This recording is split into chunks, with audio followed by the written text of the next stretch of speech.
Antes de chegar às consolas, a guerra dos 16 bits já estava a ser travada no mundo dos computadores de casa. Hoje vamos relembrar os tempos áureos do Atari ST e do Commodore Amiga. Bem-vindos, este é o Retro Gamers.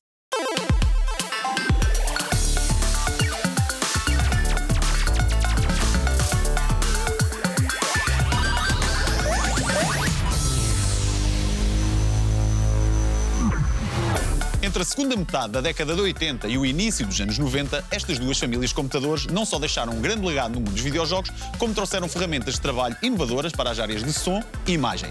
Para falar das suas bibliotecas vastas, vamos ter em estúdio o nosso comentador residente, João Mateus, para partilhar connosco a sua vivência com estes dois computadores. Começamos por dar a conhecer o passado comum destas duas marcas. Os dois computadores foram lançados em 1985, mas têm muito mais do que isso em comum, pois as histórias das suas marcas e os seus criadores já se tinham cruzado anos antes. Jay Miner, o famoso designer de hardware americano, conhecido como o pai do Amiga, começou, na verdade, o seu legado na Atari em meados dos anos 70. Foi aí que desenvolveu o adaptador de interface de televisão da Atari 2600 e também chipset proprietários para os computadores Atari 8 bits. Tanto nas consolas de casa como nos computadores, a Atari viveu tempos de sucesso antes do crash dos videojogos no mercado norte-americano de 83. Por essa altura, as relações entre a Atari e Jay Miner não eram as melhores. Após o seu projeto de implementação de um novo chipset para a futura consola e computador terem sido rejeitados pela empresa, decisão que resultou na sua saída. Depois disso, Miner criou o gabinete estratégico iToro, que mais tarde, juntamente com Larry Kaplan, fundador da Activision, se transformou na Amiga Corporation. Kaplan tinha na mesa várias propostas de investidores interessados em financiar o novo hardware para videojogos. Por consequência, este contratou Miner para desenvolver uma nova máquina baseada no chipset Lorraine. Esse nome foi usado como código para o futuro computador, mas o capital disponível revelou-se escasso para o ambicioso projeto que tinham em mãos. Nessa altura, a Atari Games, propriedade da Warner Communications, propôs financiar o projeto a troco de direitos proprietários do novo hardware Lorraine durante um ano. O objetivo era lançar a plataforma no formato de um computador, na esperança de resgatar a Atari da difícil situação financeira em que se encontrava. A proposta foi aceita e o hardware continuou a ser desenvolvido numa aliança com um sabor amargo entre as duas empresas. E é aqui que o nome Commodore entra na história. O fundador da Commodore International, Jack Tramiel, criou a Tramiel Technology após ter deixado a empresa. Com o novo hardware em mente e sabendo da frágil situação da Atari, viu nela uma oportunidade de investimento. Uma proposta irrecusável por parte de Tramiel acabou por resultar na compra da Atari Consumer Division, que acabou fundida com a Tramiel Technology. Nascendo assim, em 1984, a Atari Corporation, apelidada de a segunda Atari. No outro lado da barricada, a Commodore comprou a Amiga Corporation e quem não ficou nada contente com essa aquisição foi a Atari de Jack Tramiel, que moveu processos em tribunal reclamando direitos proprietários e proibindo qualquer lançamento do hardware que usasse o chipset Lorraine dentro da data previamente acordada. Esta batalha jurídica deu tempo à Atari para lançar o seu novo computador, enquanto o departamento da Amiga continuou a desenvolver a arquitetura do Lorraine e a desenvolver um novo sistema operativo. Após várias jogadas de bastidores, processos judiciais e fusões de empresas, a nova geração de computadores de 16 bits chega finalmente ao mercado no ano de 1985. Entre junho e julho, com apenas um mês de diferença, saem para o mercado o Atari 520 ST e o Amiga 1000.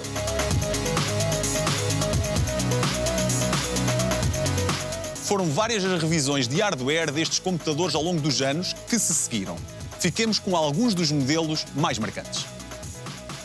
A família Amiga teve vários modelos com diferentes arquiteturas, sendo o Amiga 500 o mais icónico de todos os modelos. Esse marcou a geração de quem jogou computador no final da década de 80. Quem não se lembra de jogos como Cannon Fodder, Lemmings ou The Secret of the Monkey Island?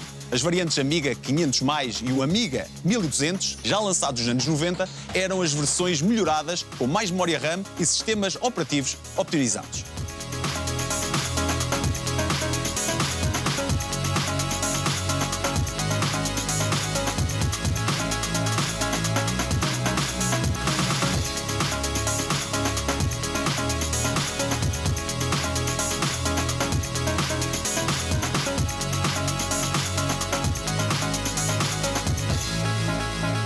A família Atari ST também recebeu vários modelos desde o lançamento do 520 ST em 1985 e do 260 ST, o modelo exclusivo europeu. No ano seguinte chegava o melhorado 520 ST-FM. Este trazia um leitor de disquetes embutido e que deu origem ao icónico Atari 1040 ST. Também aqui recebemos alguns clássicos de arcade, como o Joust, o Arkanoid e o R-Type, que marcaram este tempo. Ao longo de quase uma década, os computadores de 16 bits da Atari chegaram em vários formatos e designs, desde PCs de secretária, como o Atari TT, passando pelos portáteis como o Stacy. A linha da Atari ST termina com o Atari Falcon, computador que esteve no mercado apenas um ano e continua a ser, até aos dias de hoje, um dos artigos mais cobiçados por colecionadores de computadores retro.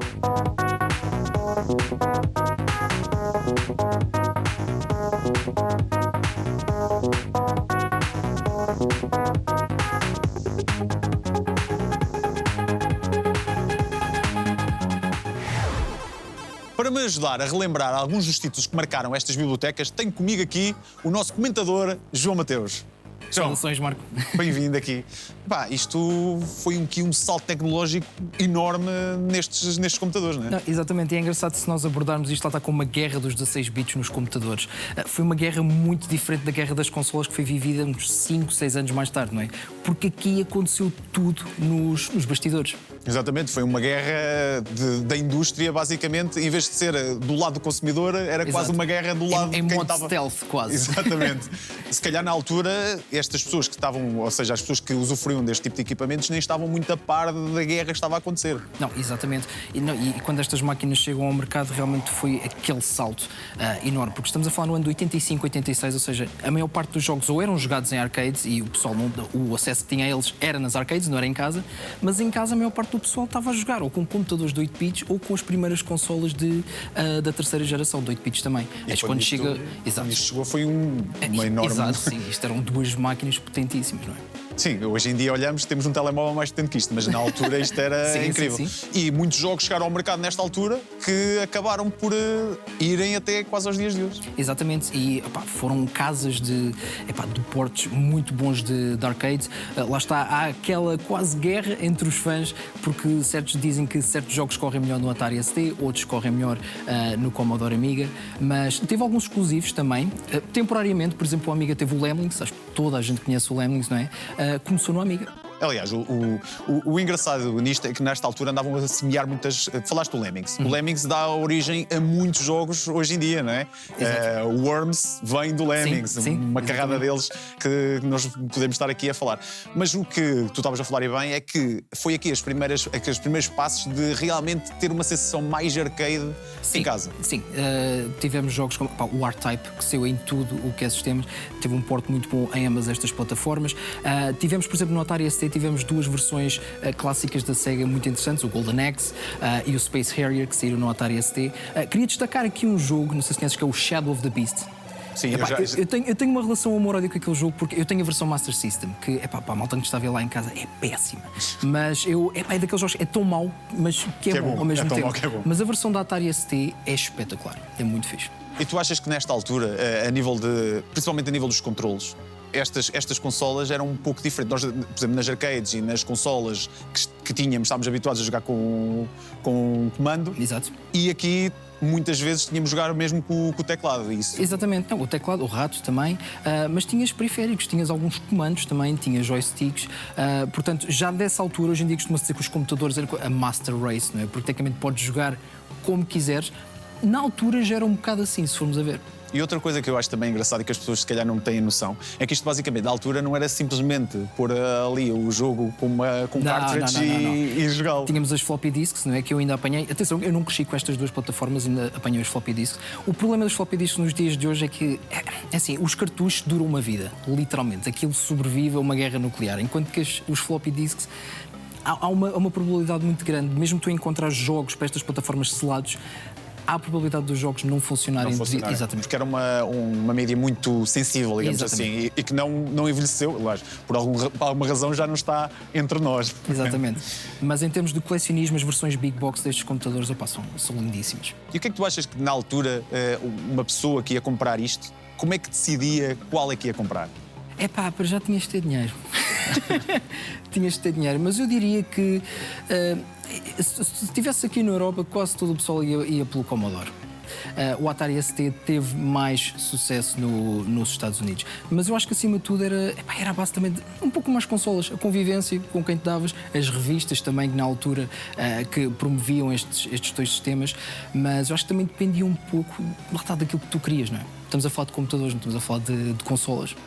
E havia jogos que havia tanto para consolas como para estes dispositivos. Exato. Mas eu acho que a grande experiência aqui, pelo menos para mim, era alguns jogos que nós também tínhamos disponíveis nos computadores, no tal DOS, não é? Que nós já aqui falámos antes.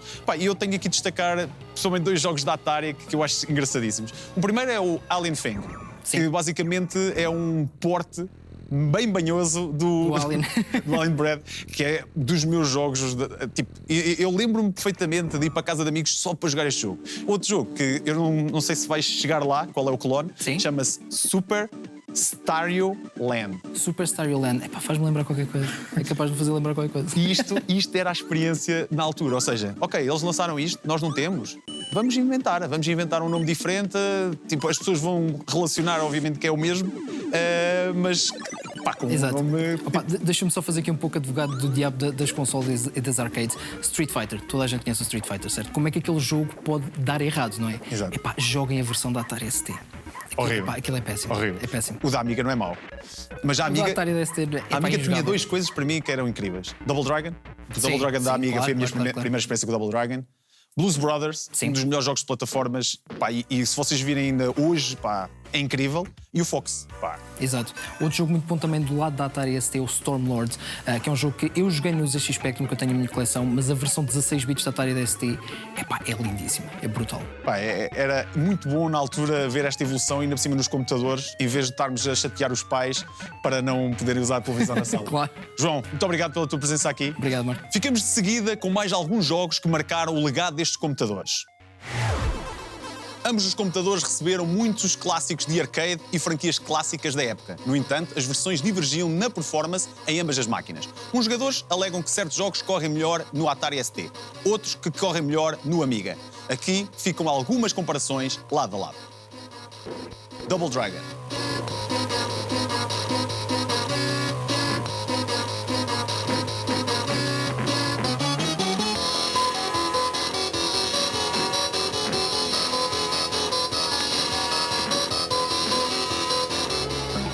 Shadow of the Beast.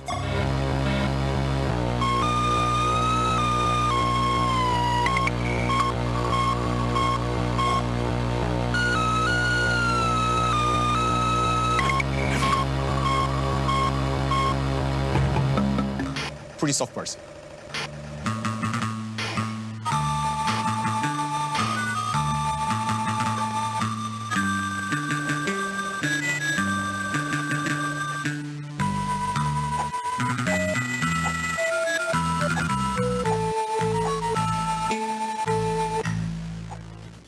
Com a chegada destes computadores vieram também novas ferramentas de trabalho que inovaram o mundo multimédia. Embora estas plataformas fossem bem avançadas em termos de som e imagem, o Commodore Amiga tinha melhores gráficos.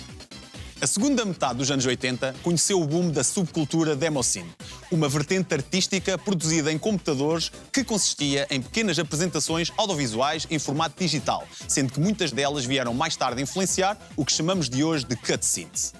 Este movimento de formas geométricas, cores e elementos digitais, sincronizados com sons e bandas sonoras, puxavam tanto pela capacidade do hardware como pela criatividade dos seus designers e programadores. Uma das mais conhecidas foi a demo da Boing Ball, usada para promover o lançamento do Amiga 1000 e que foi tão popular que chegou a fazer parte de um dos logotipos da marca. Embora possa parecer básico para os dias de hoje, foi extremamente revolucionário. O lançamento do Commodore Amiga contou inclusivamente com a presença contratada de Andy Warhol, o famoso artista plástico de arte moderna, e a sensual Debbie Harry, vocalista dos Blondie. Well, with that piece being finished, Andy, I've been asked to give you an interview, forgive the pun. What computers have you worked on before? Oh, I've worked on anything. I waited for this one. Really?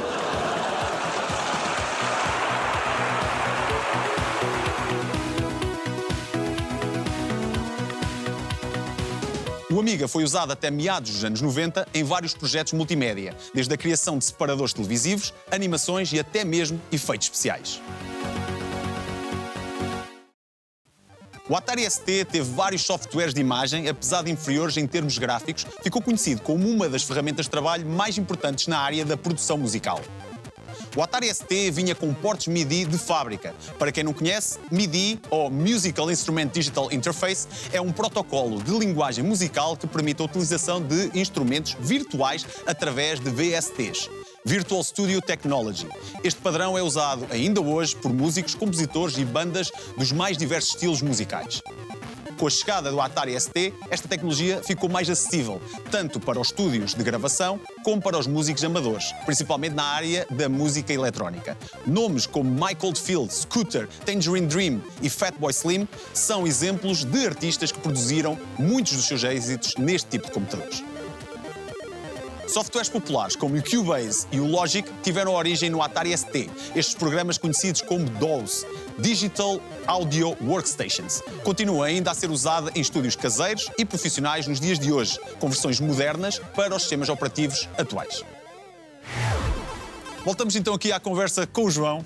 João, isto não era só basicamente computador de jogos. Aqui já estamos também a falar um pouco do trabalho que tu podias fazer com este tipo de hardware. Exatamente, isto na altura eram duas ferramentas de trabalho incríveis, nomeadamente na área da multimédia, ou seja, imagem e som também.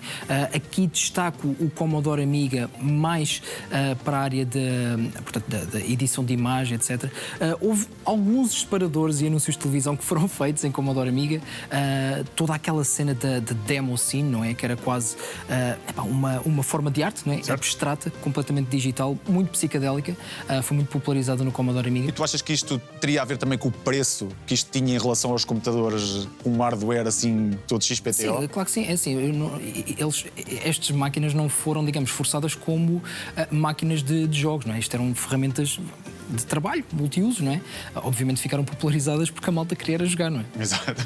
Aliás, nós vemos isso em quase todos os computadores desta altura, os chamados... Por exemplo, há aqui uma grande diferença, é que o Amiga, por exemplo, em Portugal, não venceu o Spectrum, que tinha uns espectros muito inferiores. Exatamente, devido ao preço. Devido ao preço, exatamente. Bem, eu sei que... Eu não consegui... Tentei pesquisar, mas eu não consegui encontrar o preço do Amiga cá em Portugal, mas sei que em Londres custava 600 libras. Não, e se ajustares à inflação, pois, era uma nota. Mas a malta utilizava estes computadores para jogar. Aliás, eu não cresci com estes computadores, mas quando eu tive o meu primeiro computador em casa, os meus pais, é um computador de trabalho. Era para jogar Diablo, era para jogar Prince of Persia, era para jogar. Mas no lado do Atari ST, eu queria destacar aqui as funcionalidades para aquele computador enquanto máquinas de produção musical. Tu tens uma banda, eu já toquei em banda, nós sabemos o que é MIDI, não é? E este protocolo, esta linguagem musical realmente veio a democratizar um pouco a maneira como a música é produzida, não é? Porque tu, através desses VSTs, não é? Do MIDI, tu podes, por exemplo, estar a tocar guitarra em casa, sozinho, e teres uma orquestra a acompanhar-te. Isso faz toda a diferença e não hoje é usado. É um padrão na indústria. Mas estavas a falar a nível dos jogos e tocámos aqui levemente no Spectrum, e é engraçado, porque se formos a comparar um Spectrum com um Atari ou com um Amiga, qualquer um destes dois, é muito inferior. Sim, muito. E aqui vem a parte da imaginação das pessoas. Ou seja, nós hoje em dia, quando jogamos um jogo, é tudo muito visual. Vemos um God of War, parece que estamos lá mesmo no meio do combate. Aqui não, era tudo no nosso... É o chamado Theatre of the Mind, o teatro da mente. Não é? Tínhamos de preencher ali algumas brechazinhas que estavam no meio. E tu próprio também já jogaste Dungeons & Dragons, já aqui falámos sobre isso, e estes computadores também acompanhavam muito isso, porque na altura, por exemplo, hoje em dia nos jogos Dungeons & Dragons nós temos as criaturas todas, as miniaturas, tudo é muito visual, e nesta altura não. Não, tinhas os chamados Text Adventures, muitas destas aventuras eram adaptadas até de jogos de Dungeons & Dragons, de aventuras, tinhas também adaptações, sei lá, do The Hobbit, Lord of the Rings, algumas temáticas também de sci-fi, tinhas aqui nestes computadores. E isto não morreu, não é? Ainda continua, agora vai ser um Amiga Mini, não é? Exatamente, vamos ter o Commodore Amiga Mini. Não sei como é que vai ser ainda o lançamento daquilo, se vamos ter, por exemplo, nas nossas lojas cá, ou se vai ser só, portanto, por encomendas online, não é? Mas é um computador que é uma máquina com a qual eu estou muito interessado, porque lá está, para quem não cresceu com estas máquinas e quer ter um sistema fácil de usar, não é? Intuitivo, que disponibiliza todas estas bibliotecas, eu acho que é uma boa aposta. Portanto, eu pessoalmente estou entusiasmado. Eu estou curioso para ver se eles vão pôr um sistema operativo lá dentro ou se vão pôr aquilo como uma máquina de emulação. Eu acho que não. com os jogos. Eu acho que é mais uma máquina de emulação. João, muito obrigado. Ficamos por aqui. Até à próxima. No mundo do gaming, os computadores sempre foram motivo de inveja para alguns jogadores de consolas. No entanto, no ano de 1993, a Commodore dá início à era dos 32 bits nas consolas com a Amiga CD32. Pegando no conceito do seu antecessor CD-TV, um computador que usava a arquitetura do Amiga 500, mas com um drive de CD-ROM, o Amiga CD32 foi uma aposta para tentar captar o interesse dos jogadores de consola. Lançada na Europa, Brasil, Austrália e Canadá em setembro de 93, a CD32 era basicamente um Amiga 1200 em formato de consola. Com periféricos compatíveis e uma drive de disquetes, era possível usá-la como um computador, tornando-se um sistema híbrido compatível com software e jogos mais antigos da biblioteca Amiga. Apesar das vendas da CD32 terem sido bastante razoáveis no seu lançamento, chegando até a ultrapassar a Mega CD da Sega, a falência da Commodore levou ao seu descontinuamento no ano seguinte. E que maneira de homenagear hardware antigo do que lançar novos conteúdos para os seus sistemas. Ainda nos dias de hoje, vários criadores de jogos continuam a rechear as bibliotecas destes dois computadores com novo software. De seguida, vamos ter alguns títulos criados por ambas as comunidades. Worthy, pela Pixel Glass, é um puzzle game de ação colorido e com uma banda sonora bastante cativante. Teve lançamento em formato físico Big Box em 2018.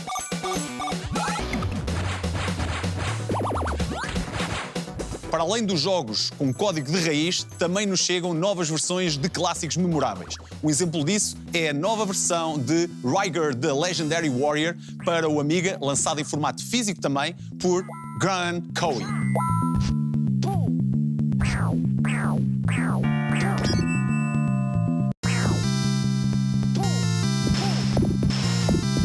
E quem nunca jogou o viciante jogo para mobile Flappy Bird?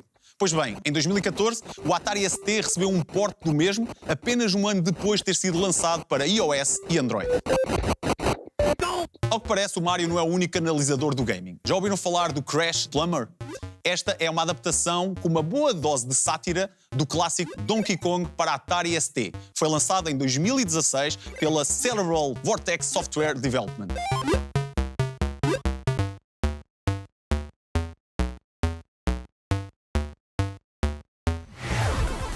E assim fechamos mais um Retro Gamers. Não se esqueçam de nos acompanhar nas redes sociais e façam-nos chegar até nós as vossas memórias e experiências da geração computador 16 bits. Fiquem atentos a futuros episódios e até lá, divirtam-se a jogar.